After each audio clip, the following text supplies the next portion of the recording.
Assalamualaikum warahmatullahi wabarakatuh.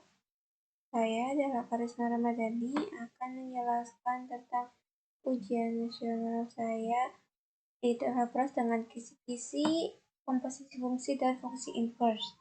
Di sini saya sudah membuat kisi-kisi dengan materi komposisi fungsi dan fungsi inverse. Untuk yang pertama itu dengan kompetensi dasar melakukan operasi aljabar dan fungsi. Dengan indikator diberikan dua fungsi, siswa dapat menentukan hasil operasi fungsi tersebut dengan butir soal dengan setiap satu sub. Sampai di sini ada 4 soal, ada 4 soal yang sudah dimasukkan di Google Form. Untuk yang kedua, menentukan fungsi komposisi dengan indikator diberikan dua fungsi, siswa dapat menghitung fungsi komposisi.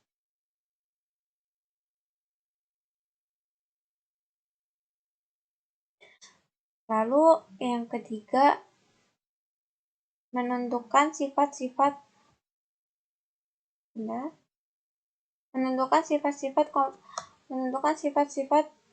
fungsi komposisi. Lalu yang keempat,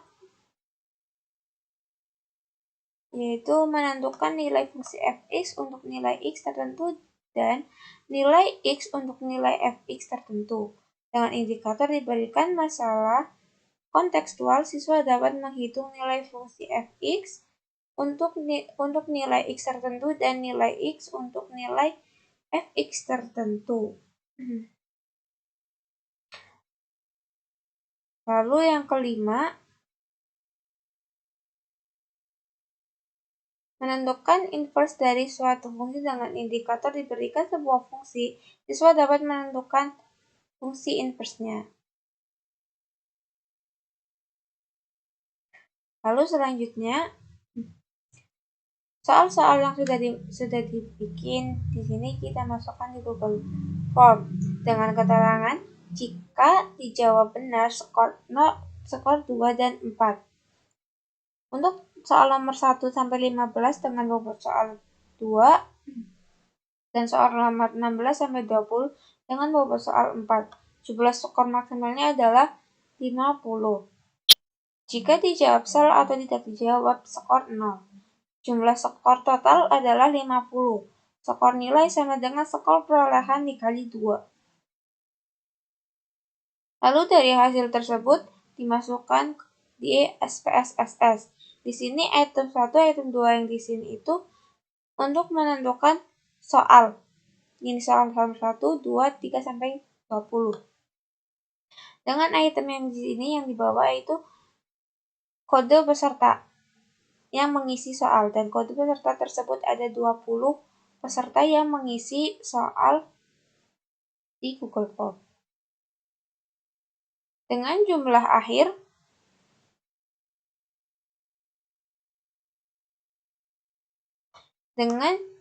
akhirnya yaitu percent correlation-nya untuk soal nomor 1 ada 0,252 dan seterusnya sampai soal nomor 20 ada 0,492.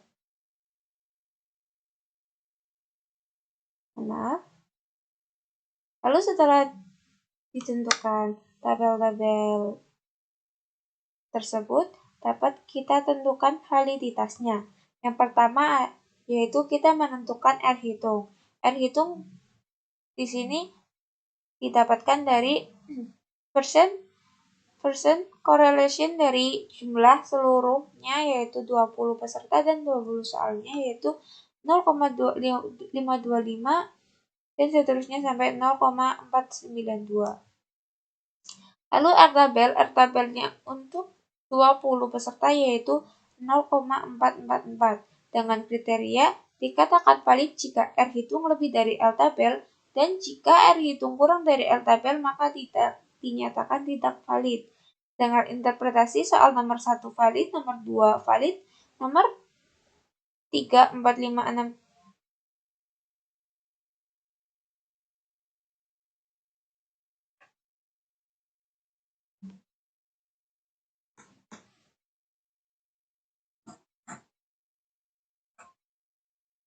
nomor 3 sampai 10 tidak valid, nomor 11 valid, nomor 12 tidak valid, nomor 13 valid, nomor 14 sampai 19 tidak valid, dan nomor terakhir 20 valid.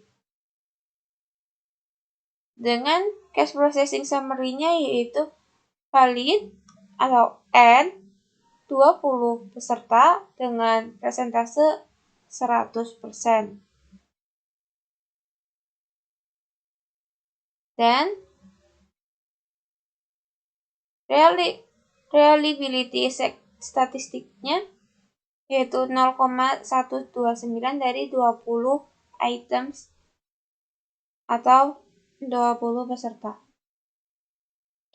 Dan seterusnya kita mencari reliabilitas, yaitu dengan R hitung 0,129 itu dari reliability statistiknya, dan R tabel masih dengan untuk 20 peserta adalah 0,444 dengan kriteria dikatakan reliable jika R hitung lebih dari R tabel. Jika R hitung kurang dari R tabel maka tidak reliable. Dengan interpretasi tidak reliable karena 0,129 kurang dari 0,44. Lalu kita mencari tingkat kesukaran atau tingkat kesukaran butir soal.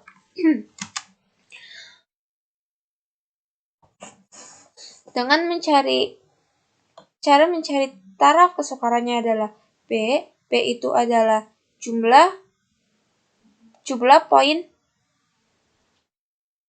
poin dari 20 soal pada nomor 1 adalah 14 dan seterusnya sampai nomor 20 adalah 18 dan P adalah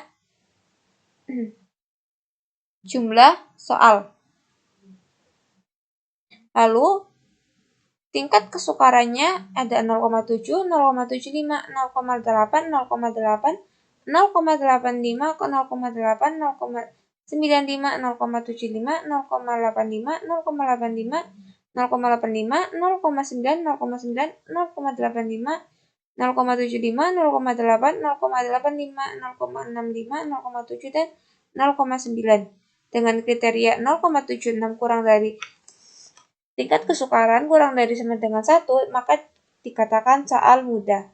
Dan 0,26 kurang dari sama dengan tingkat kesukaran kurang dari sama dengan 0,75 soal dikatakan sedang. Dan 0 kurang dari tingkat kesukaran dan kurang dari sama dengan 0,25 dikatakan sukar. Jadi dengan kriteria tingkat kesukaran 0,00 sampai 0,25 adalah sukar dan 0,26 sampai 0,75 adalah sedang dan 0,76 sampai 1 mudah. Berdasarkan hasil perhitungan tingkat kesukaran diperoleh, kriteria sukar tidak ada, kriteria sedang 6 soal yaitu nomor 1, 2, 8, 15, 18, dan 19. Dan kriteria mudah ada 14 soal yaitu nomor 3, 4, 5, 6, 7, 9, 10, 11, 12, 13, 14, 16, 17, dan 20. Lalu mencari daya pembeda. Cara mencari daya pembeda yaitu pertama-tama kita urutkan dulu tabel yang di atas dari nilai yang terbesar sampai yang terkecil. Dengan batas atas itu nilai tertinggi pertama sampai nilai tertinggi 10 dan batas bawah adalah nilai tertinggi ke-11 sampai terakhir. Lalu mencarinya adalah untuk soal yang pertama itu ada 10 anak lalu dibagi 10 maka poinnya dibagi 10 adalah 1,6 dan seterusnya.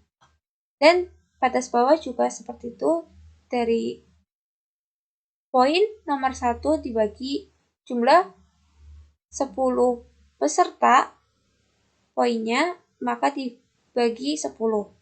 Maka dapat ditentukan daya pembedanya yaitu sebagai berikut. Dengan kriteria daya pembeda kurang dari 0,2 adalah kurang, 0,2 kurang dari sama dengan daya pembeda kurang dari sama dengan 0,29 dikatakan sedang, dan 0,3 kurang dari daya pembeda kurang dari sama dengan 0,39 dikatakan baik, dan daya pembeda lebih dari 0,4 dikatakan sangat baik. Kriteria daya pembeda tersebut berdasarkan hasil perhitungannya dapat daya pembeda diperoleh interpretasi sebagai berikut. Sangat baik ada 11 soal, baik tidak ada, sedang 0, dengan nilai sedang itu 2 soal, kurang ada 7 soal. Kesimpulannya terlihat dari hasil perhitungan daya pembeda, soal nomor 4, 6, 7, 9, 12, 14, 16 tergolong soal kategori daya pembeda kurang. Oleh karena itu, soal nomor 4, 6, 7, 9, 12, dan 16 perlu dilakukan rekonstruksi. Sekian dari saya, apabila ada kesalahan mohon maafkan. Wabillahi taufiq wal hidayah. Wassalamualaikum warahmatullahi wabarakatuh.